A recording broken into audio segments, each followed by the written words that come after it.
Okay, so for today's lesson, we're going to create the Ikea LAC coffee table. And we're going to use, luckily for us, on the website, they give us the product dimensions. And so we're going to use those dimensions and a little bit of estimating, and we're going to get this just right for our project. So we're going to be drawing this one, and I'm going to set it up inside of SketchUp. We've got our product dimensions, so we're going to lay down the length and the width. So I'm just going to use the rectangle tool, click, and I'm going to type in 35 space 3/8 inches,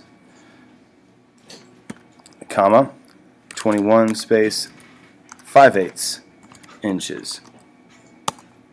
When I do that, it draws it exactly the way I wanted it to. Alright, and let's go ahead and copy this. So I'm going to double click on this. When I double click on this, I'm going to use the move tool.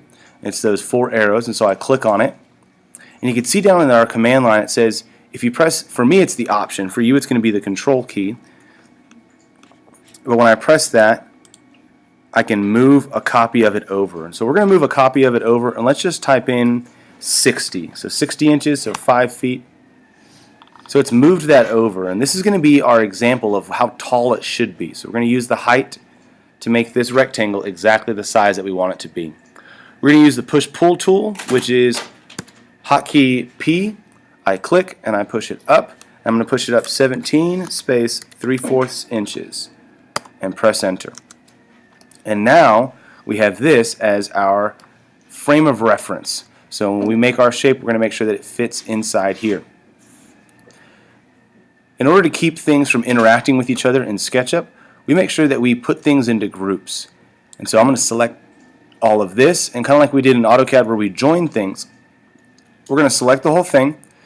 I just selected it around like this, or you can triple click 1, 2, 3, and it'll select the entire shape. That's all the things that are touching. I'm going to right click on it and make it a group. So now that I have this as a group, it can't be affected until I double click and move into it, and then I can edit it. But out here I won't be able to edit it. So we're going to build our table upside down. For me, it's always the easiest way to do it. And what we're going to do is we're going to make the top. If you look back at our picture, the top, let's say that's about 1.5 inches. So we're going to push the top up 1.5 and press enter.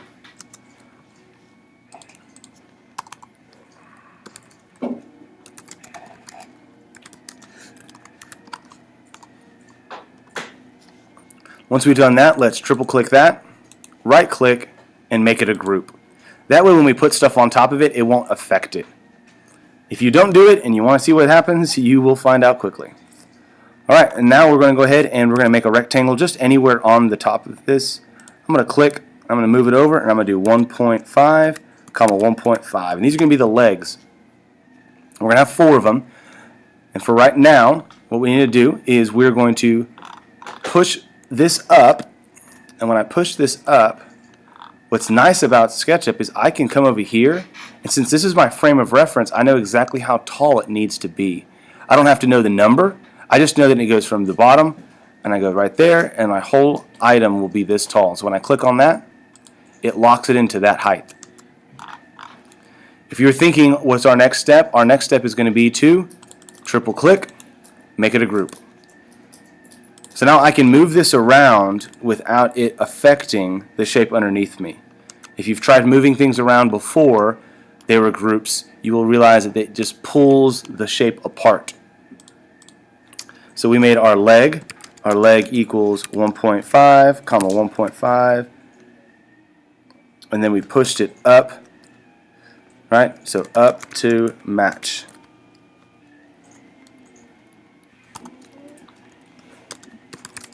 Our guide. So now we have the shape. We're going to go ahead and move it. When we move things, we need to make sure that we are paying attention to where we click on it. So I want this point, I'm clicking on this point on purpose because I want this point to land right there, snap to that corner. I rotate around, and I'm going to, again, move, and I'm going to copy move. So I'm going to press Control, and click, and get to the corner. Now I'm going to do the same thing, but I'm going to use this bottom left corner because that's the corner that I want to match over here. And then again the same thing.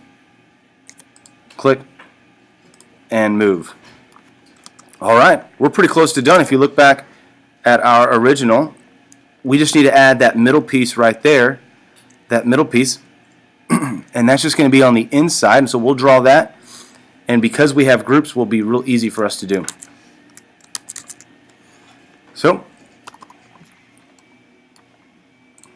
having owned one of these before, I know exactly what it's going to look like, and so we're going to do a rectangle from this corner all the way to the inside. Now notice, when it fills in, we went from the inside here to the inside here.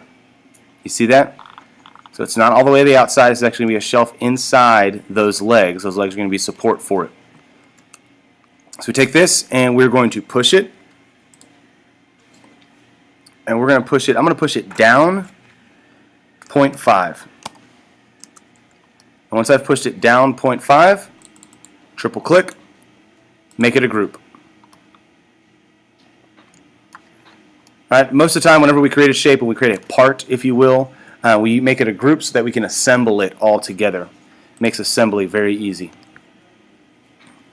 Okay, and we'll call this the lower shelf. And it was pushed 0.5 inches. And then we're going to move it down, so what I'm going to do is inside here, when I click move, or the M button, I can click on this and right around the face. I can move it on the blue axis, I can move it on the green, or I can move it on the red, depending on what we want to do. Now for us, we want to do it on the blue axis. So I'm going to click on it. I'm going to have it, right now it's locked on the blue axis, but if I press the up and down arrow, either one of those, it'll lock it in. You can see it says constrained on line. So now anywhere I point, it's always going to be moving on the blue axis. You can do the same thing with the green arrow. It'll be locked in just using the left. So you press left and it'll do green, right is red, right is red. But we're going to do the blue axis. And so we're going to go down, and we were right here, and we're just going to go down about halfway, so 8 inches. And press 8 and down. And then we're going to select the entire thing. We're just going to draw a rectangle over it. We're going to make that a group. And this group, because now we have it all together, makes it easy for us to move. So when I press move, and I hover over it, you can see I've got these little red dots. These red dots allow me to rotate it. So I click on it, and I flip it all the way around, 180 degrees, boom. And you can see this shape, if I move it over, fits perfectly inside of our guide. And that's it. That is our Ikea lac coffee table using the dimensions given to us on the website and a little bit of adjustment. Last thing we did was move shelf 8 inches.